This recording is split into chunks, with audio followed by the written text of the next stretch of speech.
नमस्कार। आज हम निर्गुण पंथ के प्रवर्तक कबीरदास और उनकी कुछ रचनाओं के बारे में हम बात करेंगे। कबीरदास जी का जन्म 1399 में हुआ था। इनके जानकारी के बारे में कई वदंतियाँ हैं। अगर कहे जाए तो कुछ मान्यताएं इनके बारे में कहे जाते हैं तो वे एक लहरतारा नदी में बहाए गए थे। उनके असल माता पिता के बारे में कुछ कहा नहीं गया है, उनके नाम पता कुछ नहीं है, लेकिन ये लहरतारा के तालाब में एक नीरू और नीमा दंपति को मिले थे और उन्हीं के आश्रय में उनका पालन पोषण होता है। इनकी एक लुई नाम की स्त्री से विवाह होता है और कमाल और कमाली नामक एक पुत्र और एक पुत्री भी है। इनकी जो भाषा है, 5 भाषाओं के मिलन होने के कारण पंचमेल भाषा कहते हैं, सदुकड़ी भाषा कहते हैं। ये घुमंतु प्रजाति के व्यक्ति हैं। यहाँ वहाँ घूम के समाज को देखकर जो मन है, जो व्यवहार है व्यक्ति के, जो भी हो, छोटे से लेकर बड़े तक, रंग से लेकर राजा तक, और सन्यासियों को और अपने आचरणों को, हर धर्म को अपने वाणी से वे व्याख्या करते हैं और कहते हैं कि मनुष्य को कैसे रहना चाहिए, क्या है। और बहुत सारी ऐसी सामाजिक समस्याओं को उन्होंने अपने वाणी में बताए हैं और उनके परिहार भी बताए हैं। व्यक्ति को कैसा रहना चाहिए, क्या कहना चाहिए, ये सारी बातें। तो कबीरदास, उनके कुछ पद हैं, उनके बारे में हम यहाँ बात करेंगे। दोष पराये देखी करी चला हसत हसत, अपने चीती न आवई जिनके आदि न अंत। यहाँ कहते हैं दोष दूसरों का देखकर हम हंसते रहते हैं, लेकिन अपने मन में जो दोष है, अपनी दोष जो है, वो किसी को भी दिखाई नहीं देती। देखिए, मार्मिक रूप से वो व्यक्ति के बारे में बताते हैं कि व्यक्ति दूसरों की गलतियों को देखकर कैसे हंसता रहता है, लेकिन उसे अपनी गलतियों के बारे में कुछ भी खबर नहीं रहती और अपनी गलतियों को दूसरे देखकर हंसते रहते हैं। तो यहाँ गलतियों को सुधारने की बात नहीं कहते, गलतियों को देखकर हंसना। और मनुष्य कैसा जीवी है, देखिए।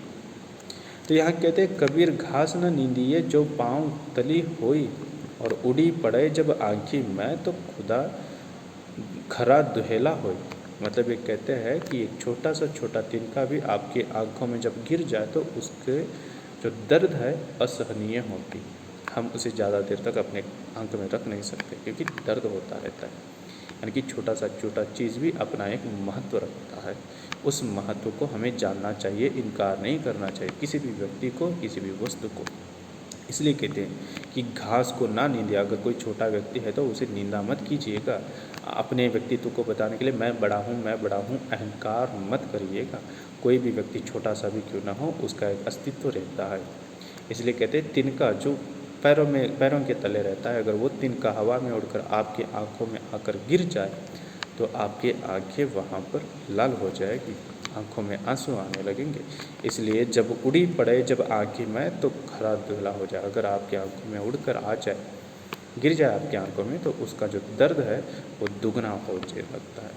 तो ये कहते हैं नींदक नेरे राखिए आंगनी कुटी बंदाई, बिन साबुन पानी बिना निर्मल करे सेवा है। कहते हैं लोग कि हम ऐसे व्यक्ति हैं, मनुष्य ऐसा है कि अपने बारे में अच्छी बातें करने वालों का ही वो मित्रता बढ़ाता है, उसके साथ ही मित्रता बढ़ाता है। जो अपनों को निंदा करने वाले, अपनी निंदा करने वालों को वो बहुत दूर रखता है।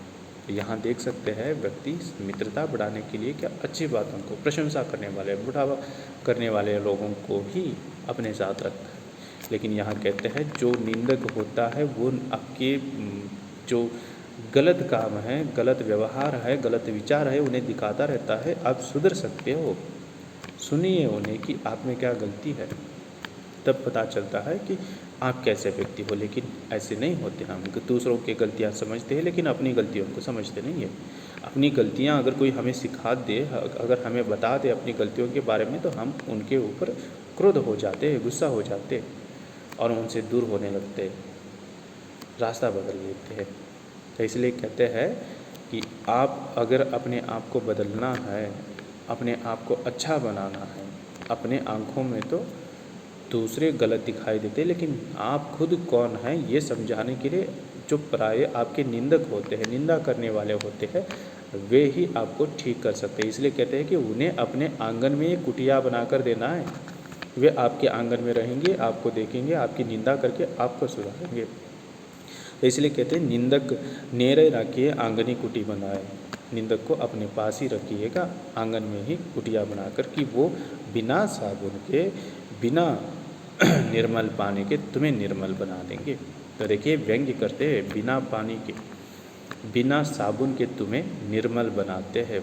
हम अपने कपड़ों को धोने के लिए, अपने शरीर को धोने के लिए साबुन का इस्तेमाल करते हैं, लेकिन मन को भी धोना है। मन को धोना है तो इन निंदकों के शब्दों से हम अपने मन को धो सकते हैं। वहाँ पता चलता है कि कहाँ दाग है, कहाँ गलती है, क्या गलती है, ये सब पता चलता है कि उन बातों को हम गौर से समझे, गुस्सा ना हुए, उन्हें स्वीकार करें और उन गलतियों को सुधारें। तो इसलिए कहते हैं निंदक जो है हमारे लिए साबुन का काम करता है। तो निंदक दूरी न कीजिए, दीजिए आदर मान, निर्मल तन मन सब करे बकै आन ही आन। तो यहाँ कहते हैं निंदक को दूर मत कीजिएगा।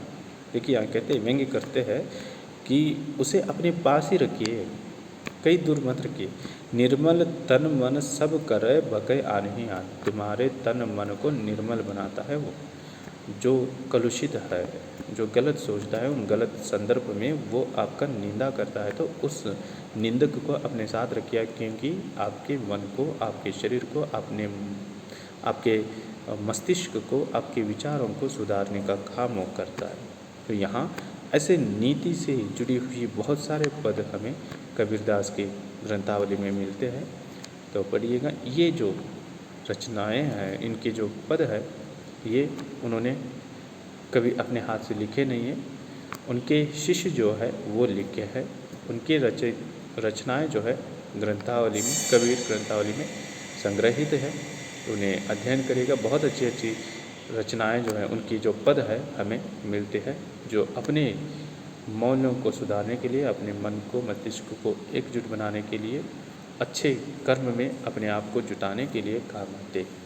धन्यवाद।